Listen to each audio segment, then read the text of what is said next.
Welcome to Tart Words. I'm your host, Linda Hengerer, and I'm a writer, a reader, and a baker.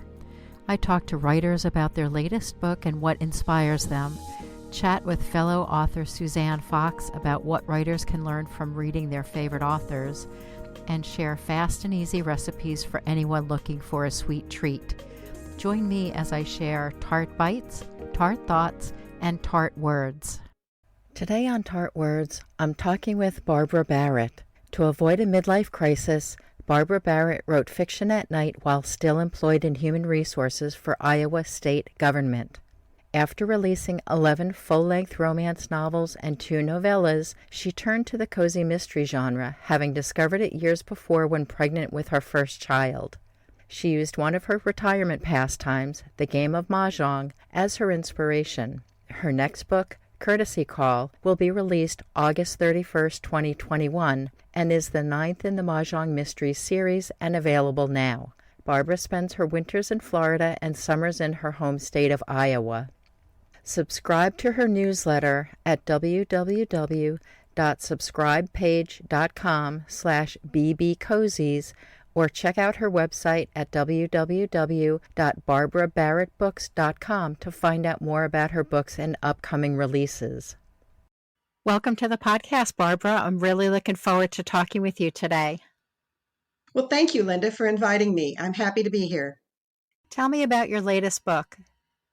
My latest book is coming out at the end of this month. It is the 9th book in my Mah Jongg Mysteries series, and it's called Courtesy Call. It may or may not be the last book in the series. I haven't decided that yet. I wrote it at the end so that it could serve as the end book in the series. In the 8th book, the one just before this, the boyfriend of one of my main characters, who is the sheriff of the county, was defeated in his re-election campaign to be sheriff by a rather dastardly character who, in the beginning of this book, gets himself killed. And our past sheriff winds up having to solve this murder of the man that defeated him. And that's the 8th book? He's defeated in the 8th book, and the solving the murder is in the 9th book. What made you think about wanting to end the series?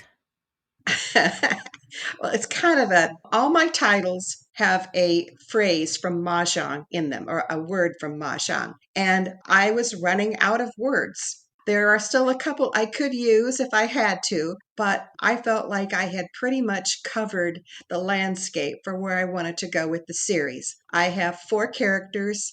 With each different book, a different one takes the lead role. They all had at least 2 times at bat, and I felt like I had pretty much wrapped up their stories. Do you have another series in mind?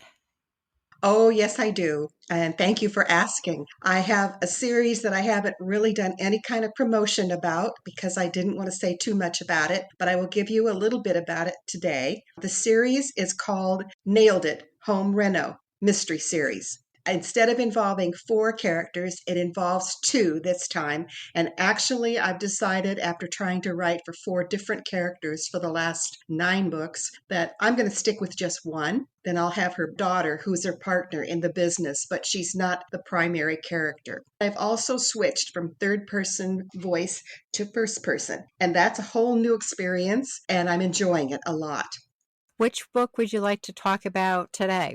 I'd like to concentrate on Courtesy Call, the 9th book in the Mah Jongg series. Which one is the main character in this book? The main character is Katrina Faulkner, and she goes by Kat. And Kat has an interesting backstory in the series too, doesn't she? Well, I hope so. She is from the Midwest. She spent most of her adult life as an executive assistant in a small manufacturing company in Illinois. She's very good at organizational skills and with that kind of thing, that type of skill set that goes with that. She also, in the last several years before she retired, was taking care of her ill mother, who passed away before this series ever began. And just before the series began, she has won a huge lottery and she's now a multimillionaire and decided that she's going to take that money and move to Florida, where she's always wanted to be, and get out of those cold Illinois winters. So she has moved to Florida knowing no one. She kind of went crazy at first with her winnings and bought herself kind of a mini McMansion in this little town called Serendipity Springs, a fairly new town, about 20 years old. Knowing no one, she joined a Mah Jongg group where she met three other women eventually, and they have become very good friends. Not unlike my own experience exactly, although I certainly didn't win a lottery. That would be delightful. Did you come from the Midwest and come to Florida to get away from those winters? Yes. And actually, I only get away half the year. And right now, in fact, I'm back in the Midwest. We live in Iowa half the year, although we are Florida residents. I grew up in New Jersey and I was used to the cold. I was used to winter. And when I first moved to Florida in February of the year that I first moved down, I was working in Manhattan and moved to Florida where it was 70 degrees. You're not all bundled up. You're not freezing your butt off. And people would say, "How is it?" I'm like, "What's not to like? It's in the 70s and you can go outside and enjoy being outside." And now I'm so used to the warmer weather, it is very difficult for me to enjoy cold weather again.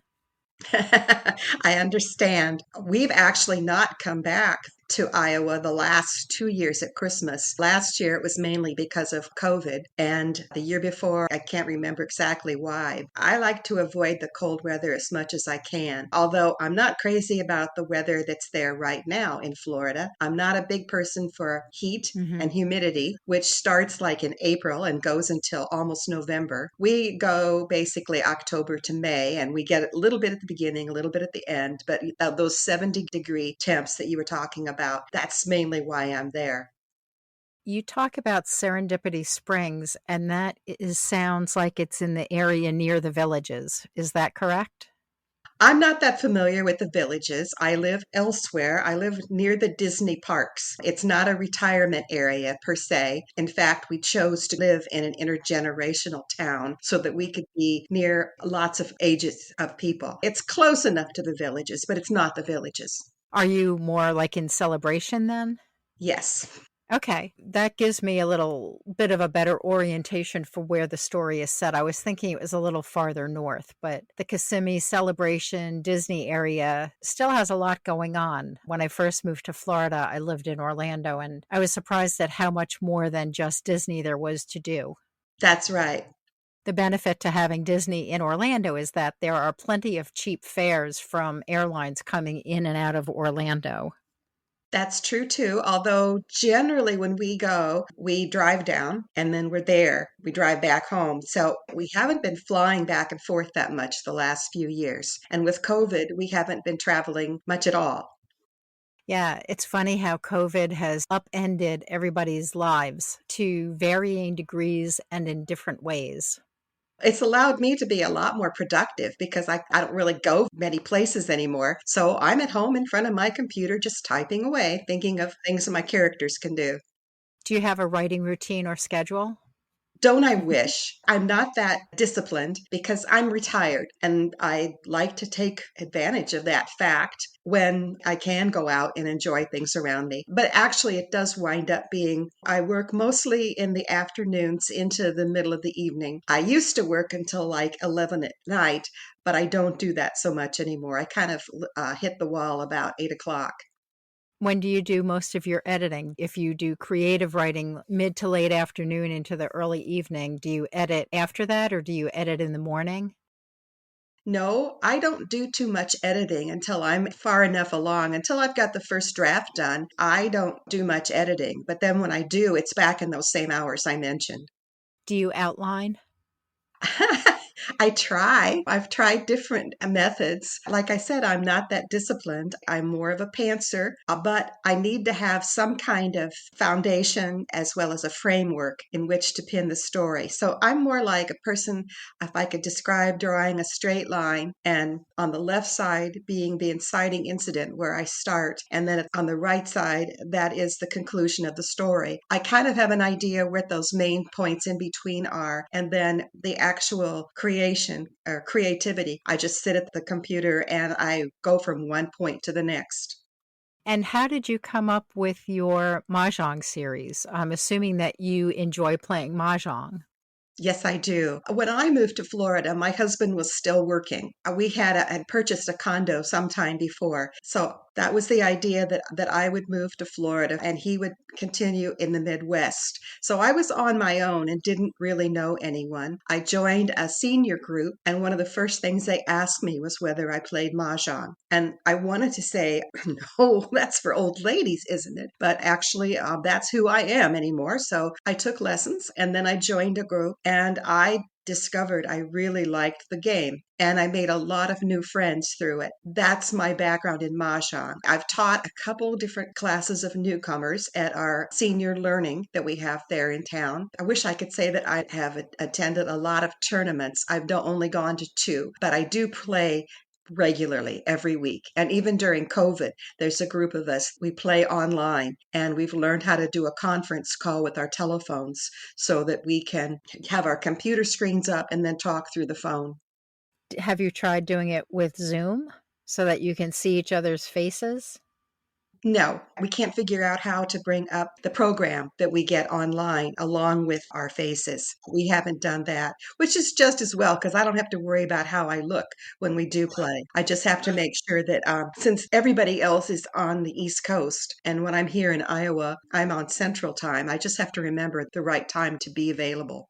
My sister lives in St. Louis, and the 1 hour time difference isn't terrible. Two of her daughters live in LA. So when we have done some family Zooms throughout the pandemic, it's coordinating the time that works best for everybody in all the three US time zones that we're in. So it's what's suitable for the 20 somethings in California and the people who are older than that on the East Coast. It's crazy, yes, but I mean, it's something to get us through this time. It's been interesting how much new tech I think a lot of people have learned over the course of the pandemic because they're either working from home or meeting online in ways that they didn't necessarily do before the pandemic. That's right. My husband meets every other Sunday night with his two brothers and his sister, and they used to see each other if they were lucky once a year. I don't know what they have to talk about anymore after they've been doing this for so long. I think it's nice though, because certainly if you're retired, they're older and you never know what's going to happen. So it's nice that they're able to share this time That's right. together, whether it's online or in person or combinations of both. It has been good for them. Yes. If you decide to wrap up your Mahjong series, what's going to be the determining factor? Well, first, I want to get at least the first three books of this new series, the Nailed It series, done and out. I hope to get the first one launched later this fall. It's done, the cover's done. I'm now working on the rough draft of the second, and I have an idea for the third. So it's all very possible, but I want to get that done. I've gotten my rights back to six of my romance books that are actually two trilogies. Mhm. And I've been considering whether I want to re edit them and then publish them on my own. And that, if I do that, that will take up a lot of time next year if I do decide to do that. I guess I'll just have to see where the market is and where my brain is by the time I get through. I know what I want to do immediately, and that's about as far ahead as I want to look. I think that's interesting. And I think people talk about starting series, but they very seldom talk about wrapping a series up and what factors go into that. So thanks for sharing that.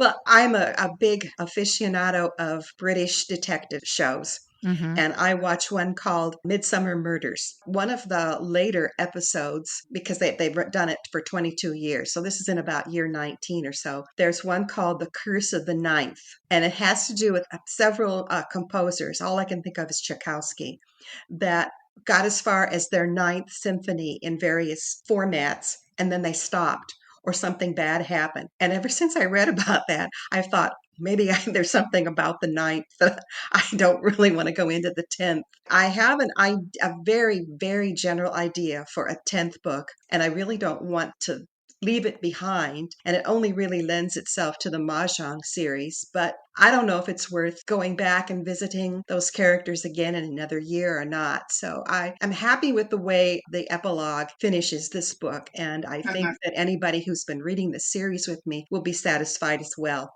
Is Mah Jongg your creative outlet that gives you respite for your writing, or do you do something else?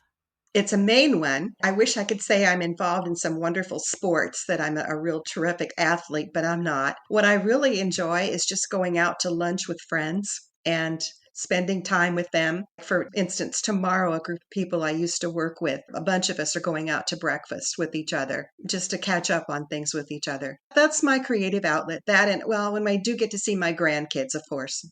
That's fun. I think anything that gives you a break from the writing so that your creative mind can rest a little bit is good. Yeah, definitely.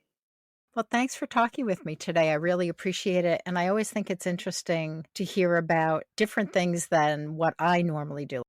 It's growing in popularity among others than just certain age groups and certain ethnic groups. If you get a chance to learn it, yeah, try it. It may seem at first like it's really complicated, but it's not. And it is so good for the brain with the figuring out strategy and so forth. And it's not as complicated as bridge, which I've never gotten into. My grandmother played quite a lot of bridge and she really enjoyed it. But I think anything that keeps your mind sharp is good for you in the long run. Yes, definitely. Well, this was terrific. Thank you, Barbara. I really appreciated talking with you today. Well, thank you for inviting me. This has been fun. You're welcome. Thank you for joining me this week. To view the complete show notes and the links mentioned in today's episode, visit tartwords.com/tart347.